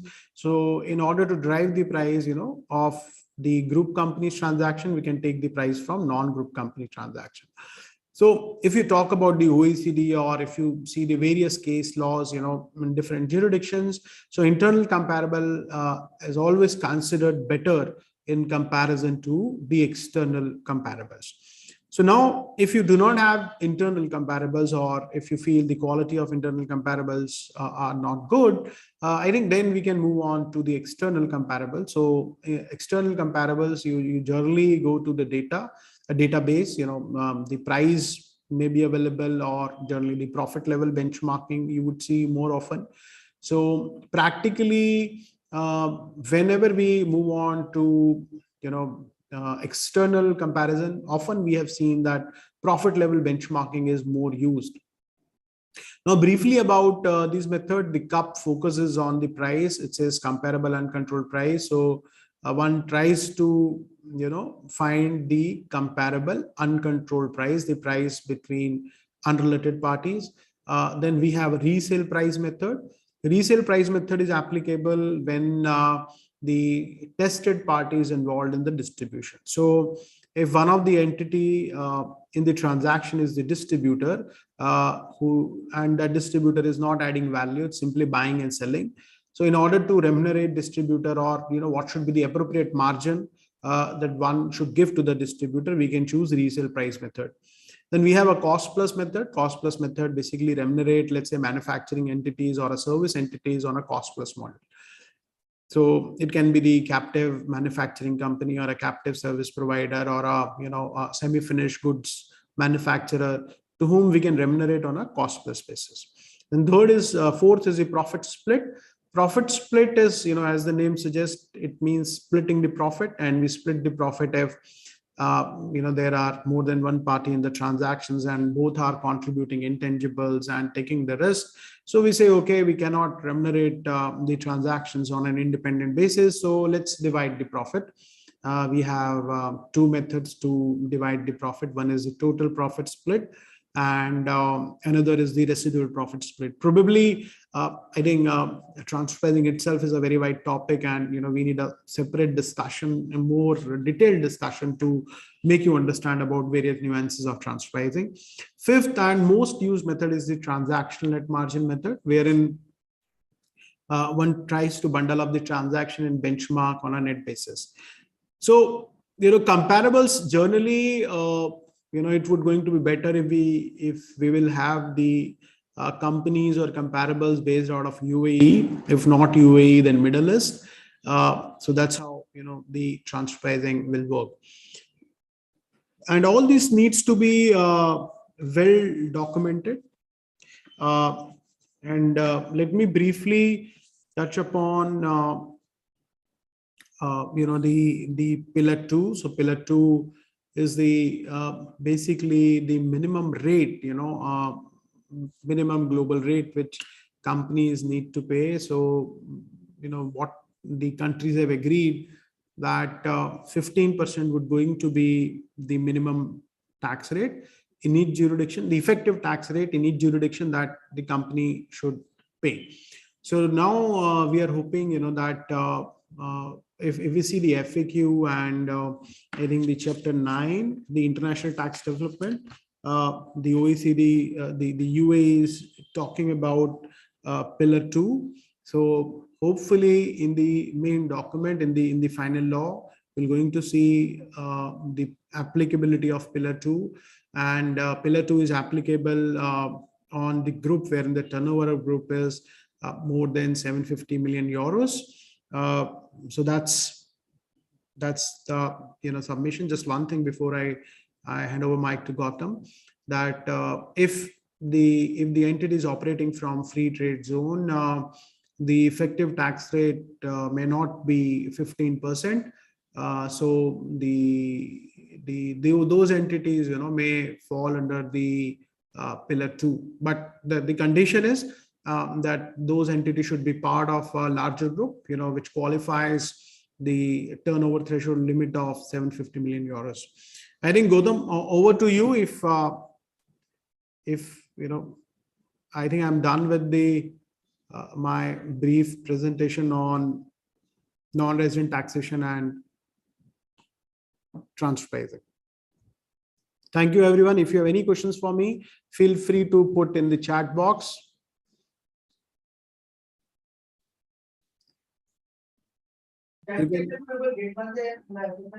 Gautam, you are on mute. Yeah, thank you so much, CA Gaurav Garg, for your wonderful presentation, especially permanent establishment, related party, and transfer pricing. Since this is a draft only, I think that most of things are not clear. So hopefully we will have another webinar as soon as become it law. Now it's time for question answer session. I think so. I would like to invite CA Gaurav Garg again to moderate the panel. Thank you, Gautam. Let me add my panelist.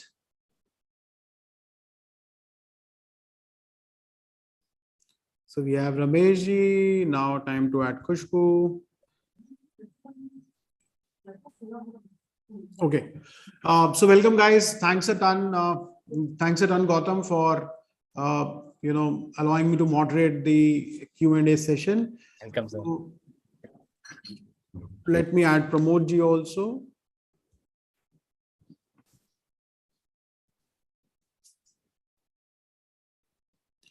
So Pramod Ji is also here. Okay. So let me. Can I raise a question as far as the panelists? Sure, sir. Pramod Ji. All the presentations made by all three of you were extremely high quality, I would say, and thank you for that. Now the question I have is for CA Gaurav. Now you mentioned about the connected persons and the related parties. Now there you mentioned also about shareholders. Now take a scenario that now to take a declaration from a shareholder is very, very difficult task. And in spite of writing several times, if he does not reply with the details of the parties to whom he is connected or his related parties, then it is whose obligation? Is it the obligation of the company or whose obligation to get those details? I think very wonderful question. I feel the corporate governance mechanism needs to be quite strong in this case, because the law is applicable on the taxpayer, and in this case the taxpayer is company. So if any generally if what we have seen in other countries, so if any penalty provision will come, then it will come on the company and not on the shareholder. So probably the board needs to take a very strong stand on this, the board of the company and all the shareholders, because see, if the shareholder is not disclosing the details of the related party, and tomorrow if tax authorities come up with a tax bill because of the transfer pricing, then ultimately it would be the negative for the shareholder because it is decreasing the profit. So I think in their own interest, they must come up and disclose the name of the related parties to best of their knowledge. Okay. I accept, but in practical, I see a lot of difficulty as far as this point is concerned. I am in agreement with you, sir. So let me see, we have few questions. So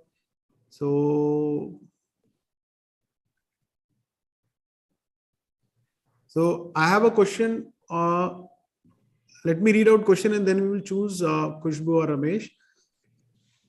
The question is, if a FZ company, free zone company, supplies to mainland, it loses the 0% tax exemption.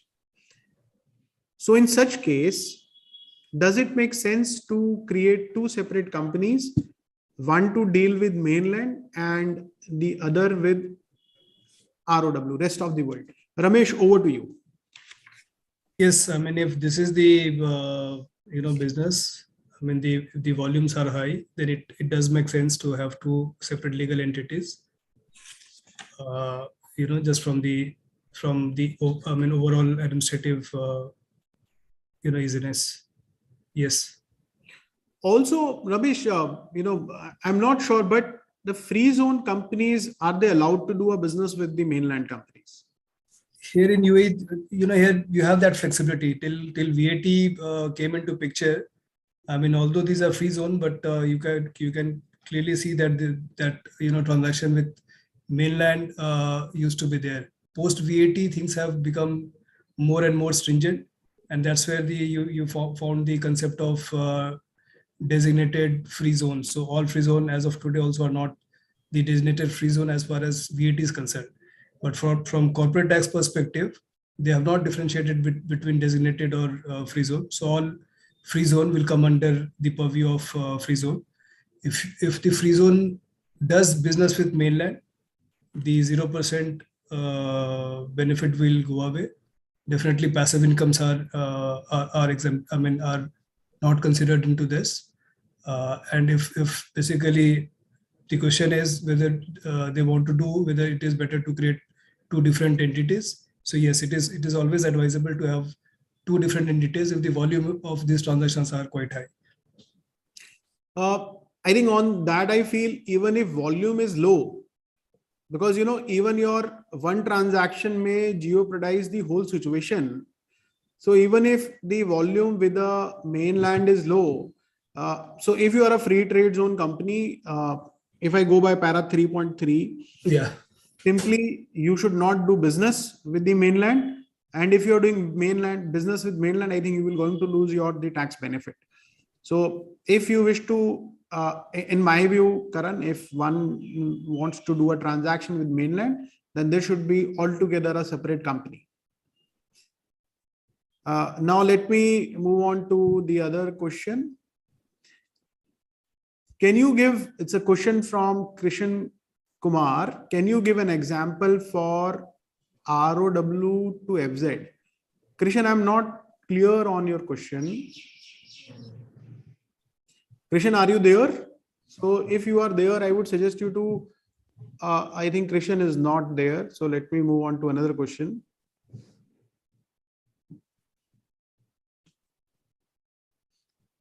This question is from Mr. Ram. If DZ company deals with related party in mainland, I think DZ means free zone company deals with related party in mainland, but not group company. And related party is importer on record.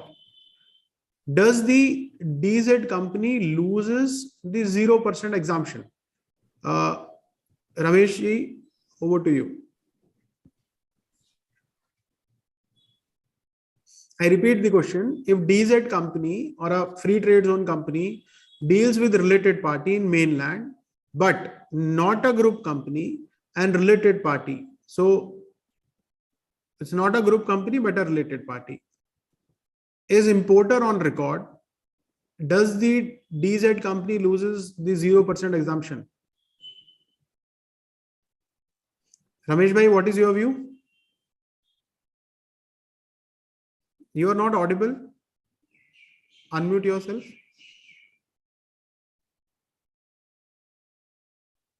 Ramesh ji,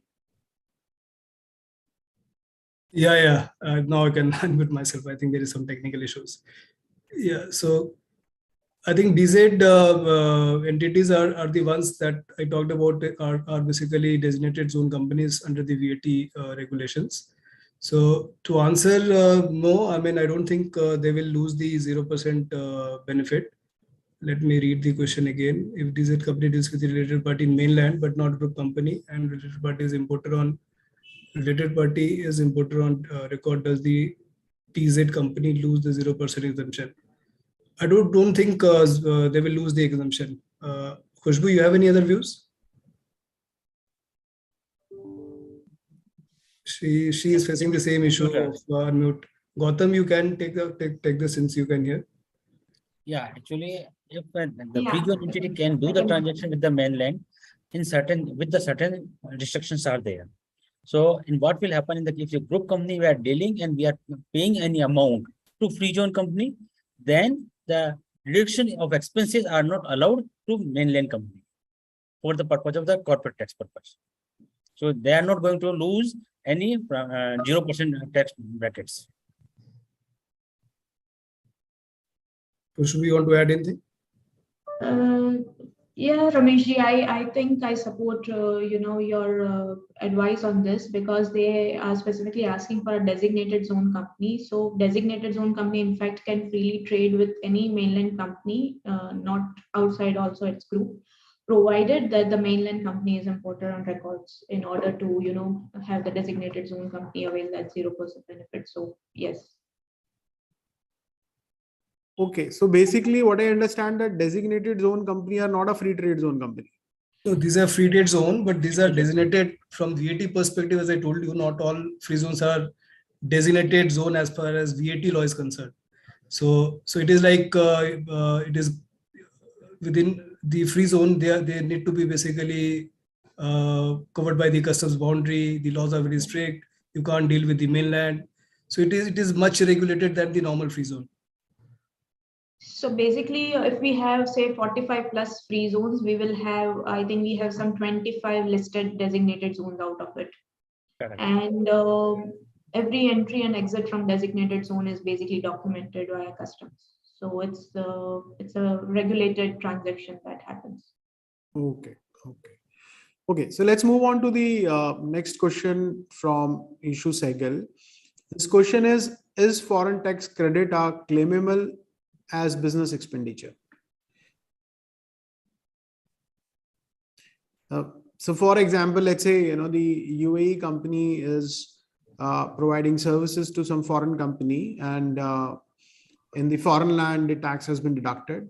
So the question comes whether the foreign tax becomes can be claimed as a claimable expenditure, business expenditure.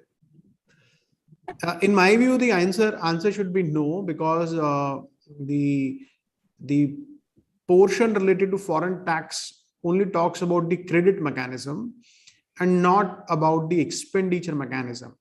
Also, it limits the claim to the liability in the mainland.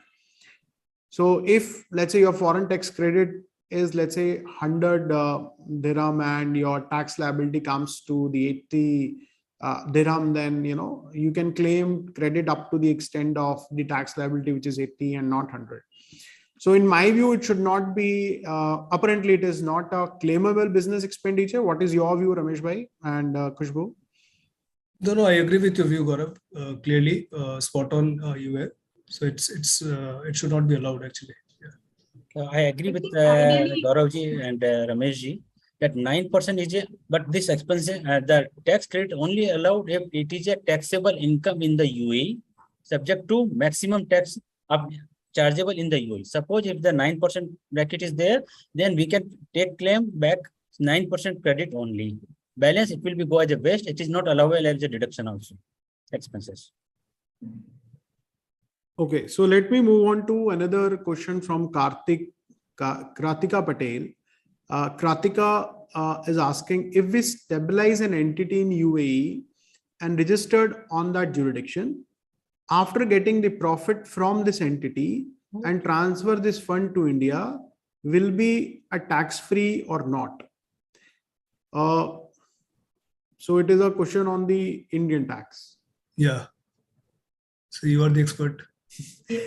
First of all, being, let's say, if you're transferring the profit as a dividend or return to the shareholder, I think it is not taxable in UAE. This is what the law is saying.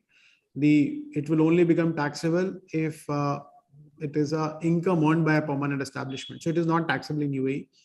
As far as India is concerned, the global income of resident is taxable. So certainly it will become taxable in India. Is it possible to start, just wait. Is it possible to start entity on UAE by NRI or resident of Indian person? I think Khushboo, you can answer this in brief. So by this, I'm assuming that they are saying that expat not based here, but from outside, if they can start as an NRI, yes, there is a possibility to set up a license and start business in UAE. However, in order to, access banking facilities here, you might need to have some setup and some employees based in UAE. So yeah.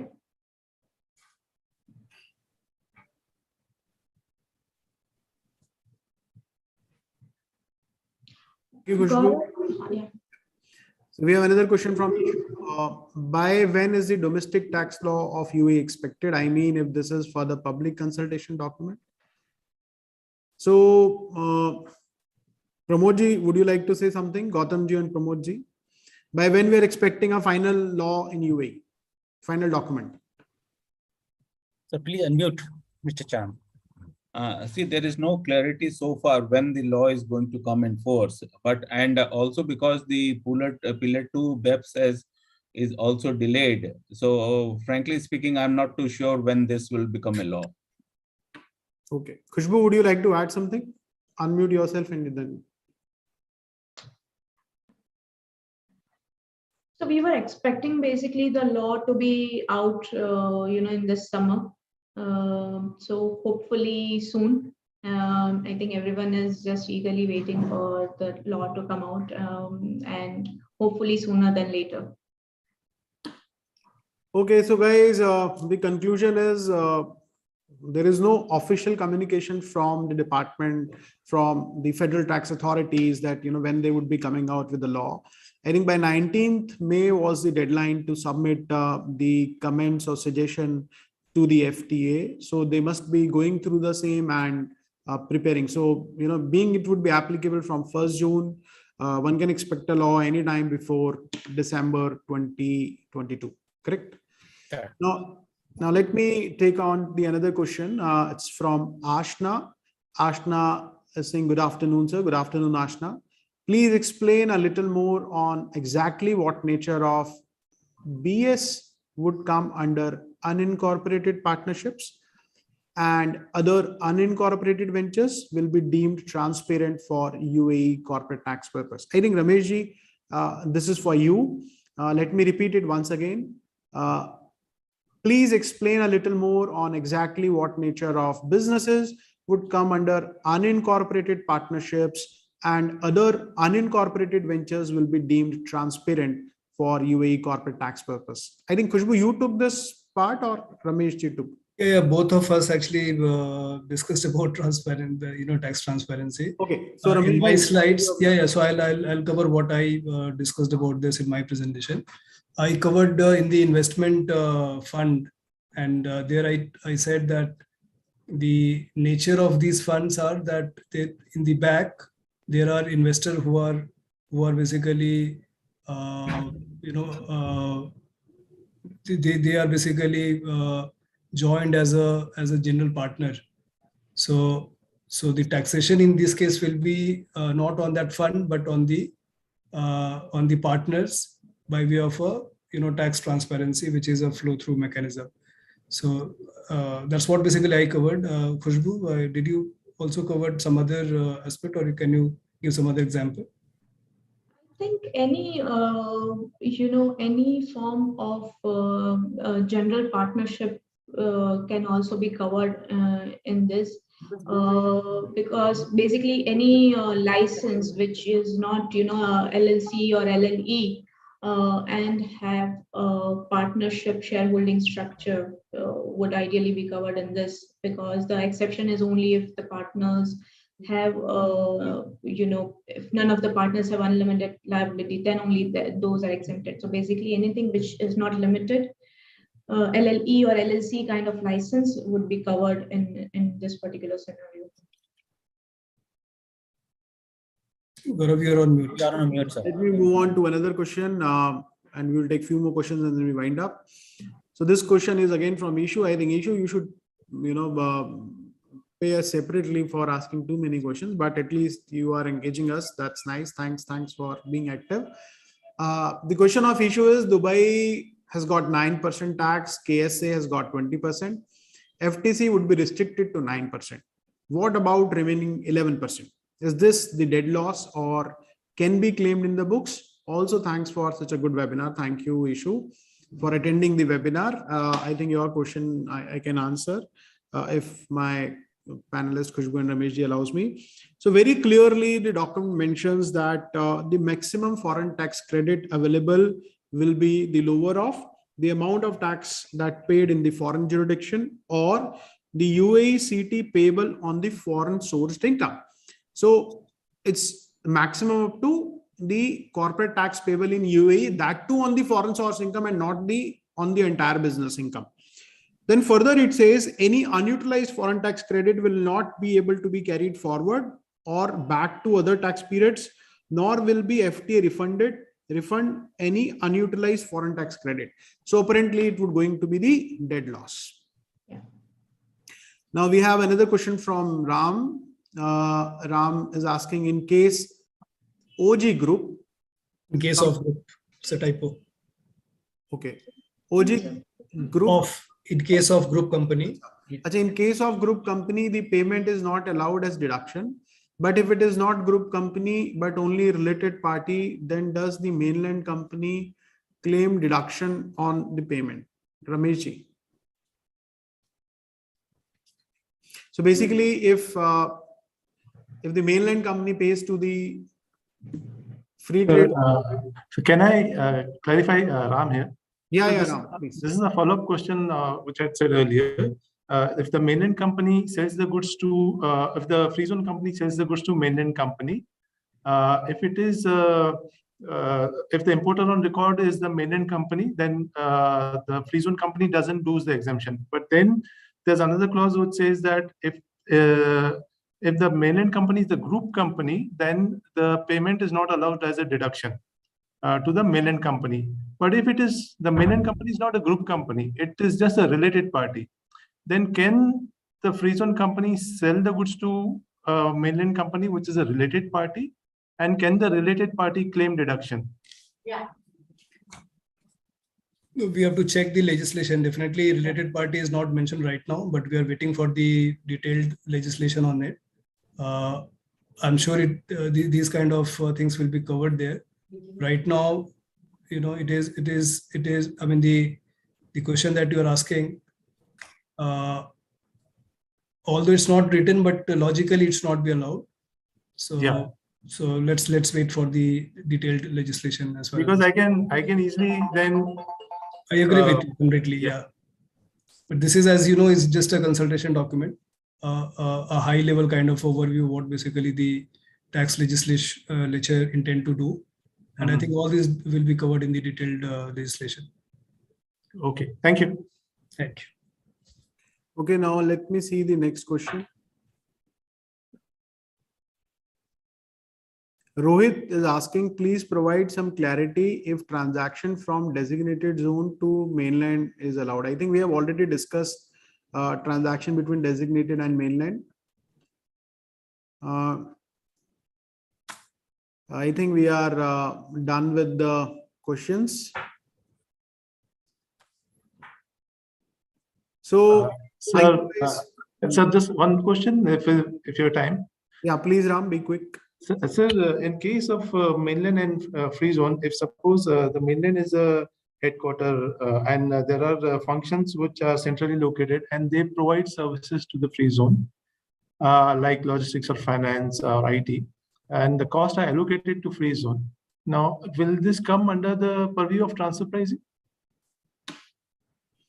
So, if it is a qualifying transaction, if it is a transaction which is otherwise allowed in the law, and if it is a transaction between related or connected person, it will certainly come under the purview of transfer pricing. So this will also have to be benchmarked, because this is most of the companies which are set up in UAE, you have basically common functions which are in the mainland, which provide services to all the companies within the group, be the related party of group company. So there again, we'll need a benchmarking to Absolutely. See, these are management services, and management services should be with some markup, unless it's pure and pure reimbursements. So let's say, for example, you have taken a software license, and the main headquarter company has taken software license for all the group companies, and a couple of companies are based out of free trade zone. So the licensing cost can be on a cost to cost basis, but certainly there are people in the headquarter which are managing the common services. So these services needs to be benchmarked, and going forward, I'm afraid it cannot be on cost to cost. It needs to be the cost plus. So for the out-of-pocket expense, one can still evaluate on cost-to-cost basis. But for in-house cost, which is a value addition expense, I think there should be some markup. Thank you, sir. So guys, we are done. Thanks to Ramesh Ji, Khushboo Ji. Now, before I give the dais to Gautam and for the closing remark from my side, let me thank all the participants who are there on the Zoom and who are there on the YouTube.